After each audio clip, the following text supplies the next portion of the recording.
The Yan's first encounter.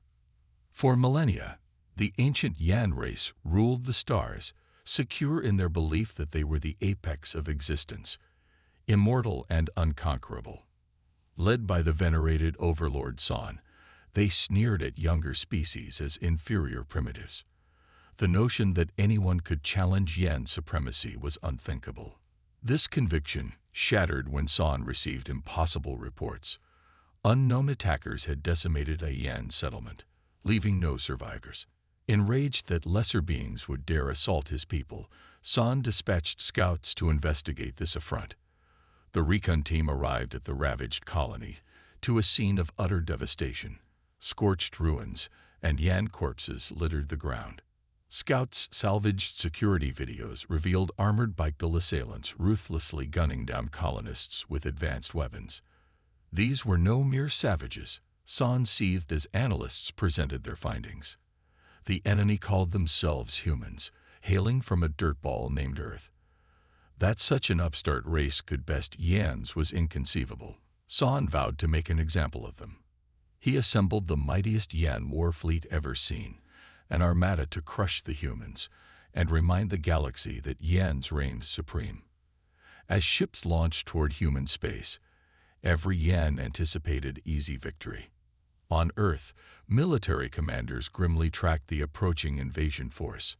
Outmatched in every way, they nevertheless prepared to defend humanity from alien conquest. Ace pilot commander Philip Henry would lead Earth's desperate fight for survival. When Yan warships breached the solar system, human vessels and fighters sallied forth to meet them. A cataclysmic battle erupted as human forces clashed against the alien aggressors. Massively outnumbered, Earth's defenders fought with tenacious skill. Philip's brilliant tactics destroyed several Yan capital ships in daring raids. San recoiled in disbelief as human ships shattered Yan formations. For the first time, Yan dominance faced a true challenge. He realized too late that he had grossly underestimated human capabilities and resolve. The war raged on, promising a long, bloody struggle for both sides. The Yans wielded eons of might, but humans would never surrender. This conflict would put Yan claims of immortality to the ultimate test, and humanity's very existence hung in the balance. Humanity's counterstrike. As the battle raged on, Commander Philip Henry knew they needed a game-changer. His tactical team had spotted a vulnerability in the Yan's armor, a weakness in their shield systems. Philip hatched a plan to hit them where it hurt. He gathered Earth's top pilots, the best of the best. "Listen up," Philip said, his voice steely. "We've got one shot at this. We're going to fly straight into their formation and unleash hell. Aim for their command ship." The pilots nodded, ready to risk it all. They armed their ships with the most powerful weapons Earth had, cutting-edge torpedoes packing a mean punch. Philip climbed into his own fighter, a sleek stealth craft overflowing with advanced human tech. He took a deep breath and launched into space, his squadron on his tail. They rocketed towards the Yan fleet, dodging enemy fire. Philip's heart raced as they closed in. At the last second, he gave the signal. Fire. A volley of torpedoes shot from the human ships, streaking towards the Yan command vessel. They slipped past the shield smoothly and slammed into the hull. The ship buckled under the onslaught, explosions ripping through its decks. On the bridge, Overlord San was hurled to the floor as alarms shrieked. Smoke filled the air, consoles sparked and sizzled. San hauled himself up, fury etched on his face. His second-in-command, Zorak, staggered over, coughing. "My lord, we've sustained critical damage. Casualties are pouring in." San slammed a fist on a cracked command chair. These damn humans, how could they touch the mighty Yan? He hated to admit it, but he begrudgingly respected their spirit. He surveyed the chaos, his fleet in shambles. They were sitting ducks. San made the call. "All ships, retreat. We must regroup." The Yans fled, stunned that mere upstarts had handed them a stinging defeat. As they limped away to lick their wounds, San stewed in anger, already plotting his revenge. On Earth, Philip and his team were welcomed as conquering heroes. Crowds cheered. Fireworks lit the sky. But the celebration was short-lived. Earth's leadership, including hard-nosed Admiral Beckett and grizzled General Kimmel, knew the fight had just begun. They pored over intelligence, bracing for the Yan's next move. All signs pointed to an even bigger invasion force massing at their borders. This war was just getting started. Philip and his squadron were back in the hot seat, ordered to dream up new ways to take the fight to the enemy. Every human would have to dig deep to have a chance against the Yan's superior might. The battle lines were drawn. Two civilizations, one young and hungry, the other ancient and proud, locked in a war that would echo through the ages. Nothing less than the fate of Earth, and the galaxy hung in the balance. The Yan's revenge.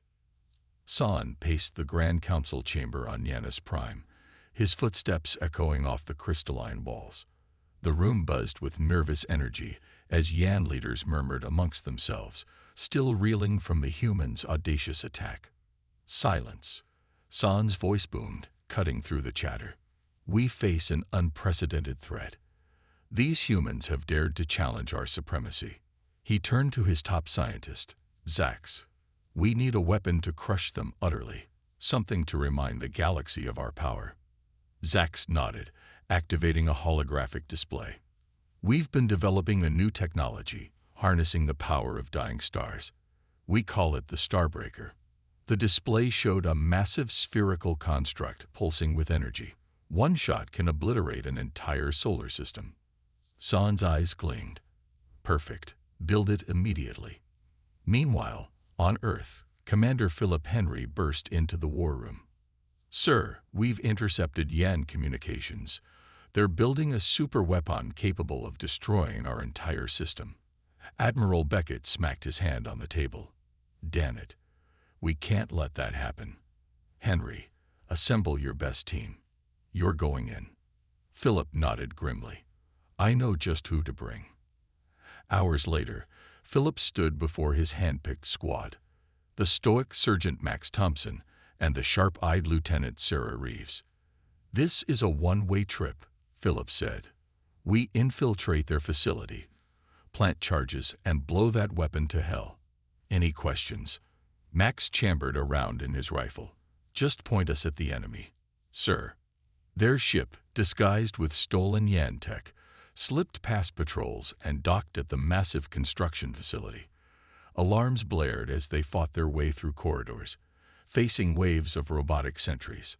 Thompson, on your 6. Sarah shouted, blasting a Yan warrior that had flanked them. They reached the Starbreaker's core, planting charges as planned. Suddenly, a slow clap echoed through the chamber. Impressive. Human. San's voice dripped with disdain as he emerged from the shadows. But futile. Philip raised his weapon. It's over, San. Your empire ends here. San lunged, faster than any human could move. Philip barely dodged, feeling the whoosh of San's strike. They traded blows, a blur of motion. Philip's team provided covert fire, but San seemed untouchable. Philip's mind raced. The charges weren't enough. He spotted the reactor controls. Fall back. He yelled to his team. As they retreated, Philip sprinted for the console. San realized too late. No. Philip slammed the overload sequence. Alarms shrieked as the facility began to shake apart. Run. Philip shouted, sprinting after his team as explosions rocked the structure. They'd barely made it to their ship, blasting away as the facility erupted in a massive fireball. San's scream of rage was cut short as he vanished in the inferno. News of San's death spread like wildfire. Yan forces, leaderless and demoralized, began to fracture and retreat. On a dozen worlds, oppressed races rose up against their Yan masters. Humans led the charge, striking at key Yan strongholds. Philip found himself thrust into the role of resistance leader, coordinating attacks across the galaxy. The Yan Empire crumbled, its facade of invincibility shattered. But as Philip gazed at star charts showing new fronts opening daily, he knew the war was far from won. The real struggle to free the galaxy was just beginning. The rise of Zorek. The news of San's death spread through the galaxy like wildfire, igniting chaos in its wake. The Yan Empire, once a bastion of order and oppression, fractured into warring factions. Commanders and warlords clashed for supremacy, their fleets turning on each other in a frenzy of destruction. From the ashes of this turmoil rose Commander Zorak, his face set in grim lines as he seized control. He stood before the remnants of the Yan High Command, his voice cold and unyielding. "I am your new ruler," Zorak declared. "We will crush these human vermin and remind the galaxy of Yan might." Zorak's first act was swift and merciless. Worlds that had dared side with the human-led rebellion burned. The skies of a dozen planets lit up with the fires of orbital bombardment. Billions perished as Zorak's fleets razed entire civilizations. On the bridge of his flagship, Zorak watched impassively as another world crumbled to ash. "Let them burn," he said. "Let all who oppose us see the price of defiance." Meanwhile, in a hidden rebel base, Commander Philip Henry pored over tactical displays. The reports of Zorak's brutality filled him with grim determination. "We have to stop this madness," Philip said to his assembled officers. "It's time to take the fight to the Yans." Lieutenant Sarah Reeves stepped forward, her eyes blazing. "My team is ready, sir. Point us at their supply lines, and we'll tear them apart." Sergeant Max Thompson nodded in agreement. "Just say the word, and we'll hit that warship factory. They won't know what hit them." Philip laid out the plan, his words crisp and precise. "Two-pronged attack. Sarah, you take out their logistics. Max, their production. I'll lead the main fleet to keep them occupied." The battles that followed were brutal affairs. Sarah's strike teams slipped past Yan patrols, planting explosives throughout sprawling supply depots. Alarms blared as they fought their way out, entire facilities erupting in flames behind them. Max led the charge against the warship factory, his troops swarming through hallways in vicious close-quarters combat. The clash of steel and scream of energy weapons echoed as they pushed towards the central reactor. "For Earth," Max roared as he burst onto the factory floor, guns blazing. Yan workers scattered in panic as the humans unleashed their fury. In space, Philip's fleet engaged the Yan armada. Weapons fire lit up the void as ships traded savage blows. Philip's voice rang out over the comms, steady and unwavering. "Push them back. We can't let up now." Slowly but surely, the tide began to turn. Sarah's sabotage left Yan forces crippled and confused. Max's assault robbed them of vital production capacity. Philip's relentless attacks wore down their numbers. But the cost was high. Human and allied ships exploded by the dozens. Brave soldiers fell by the thousands. Yet still they pressed on, driven by the hope of freedom. As the rebellion gained momentum, Philip set his sights on the ultimate prize, Janus Prime itself. The Yan homeworld loomed before them, filled with defenses. Zorak's voice crackled over an open channel. "You think you can defeat us? We are eternal. We will crush you like the insects you are." Philip's reply was calm and measured. "It's over, Zorak. Surrender now and spare your people further suffering." Never. The siege of Janus Prime began in earnest. Zorak unleashed horrors beyond imagining. Titanic war machines and monstrous bioweapons. The skies above the planet became an inferno of battle. Philip watched grimly as reports of casualties poured in. They were running out of options. That's when he made the call. "Bring in the force field generator," he ordered. "It's time to end this." The experimental weapon activated, enveloping Janus Prime in a shimmering barrier. Cut off from resupply and reinforcement, Zorak's regime began to crumble from within. Months crawled by as starvation and unrest ate away at Yan willpower. Finally, Zorak's broken voice came over the comms. We surrender." As Alliance troops stormed the Yan capital, Philip allowed himself a moment of weary triumph. The war was over, but the real work was just beginning. Rebuilding and new threats. 10 years passed. Peace settled over the galaxy, but shadows lurked in forgotten corners. Admiral Philip Henry stood at the viewport of the Galactic Alliance flagship, staring into the void. His comm unit buzzed. "Admiral, urgent transmission from Outpost Zeta 9. Philip activated the holographic display. A panicked officer's face materialized. "Sir, we're under attack." It's not possible. They're Yans, but wrong. Mutated. Oh God, they're breaking through." The transmission cut off abruptly. Philip's blood ran cold. "Get me Thompson and Reeves, now." Hours later, Philip briefed his old comrades. Max Thompson's weathered face was grim. Sarah Reeves's eyes blazed with fierce intensity. "It's Zorak," Philip said. "He survived. Intel suggests he's created a bioweapon, turning entire populations into abominations." Sarah's fist clenched. "How many worlds?" "3 confirmed, maybe more." Philip pulled up a star chart. "We've traced Zorak's base to this system. Uncharted, heavily fortified." Max checked his rifle. "Just point us at him, sir." The assault carrier dropped out of hyperspace, alarms blaring. Zorak's fleet swarmed around a fortified moon. Philip's voice crackled over the comms. "All units, engage." Fighters screamed past, exchanging fire with twisted Yan ships. Philip's strike team breached the moon's surface, boots hitting rocky ground. They fought through twisting corridors, battling Zorak's fanatics. The air reeked of chemicals and decay. They rounded a corner and froze. Bodies, dozens of them, mutated beyond recognition. Limbs twisted at impossible angles, extra appendages bursting from torsos. Sarah retched. Max cursed. Philip steeled himself. "We have to keep moving." Deeper they pressed. The base shook. Philip's comm crackled. "Sir, Zorak activated the bioweapon silos. He's targeting the entire system." "Double time," Philip shouted. They sprinted towards the control center, mowing down hordes of mutant monstrosities. They burst into a vast chamber. Zorak stood at the controls, a twisted mockery of his former self. Extra limbs writhed from his back, his skin mottled and stretched. "Henry," Zorak hissed, "you're too late. The Yan Empire will rise again. The galaxy will kneel before our perfection." He lunged at Philip, inhumanly fast. They clashed in furious combat.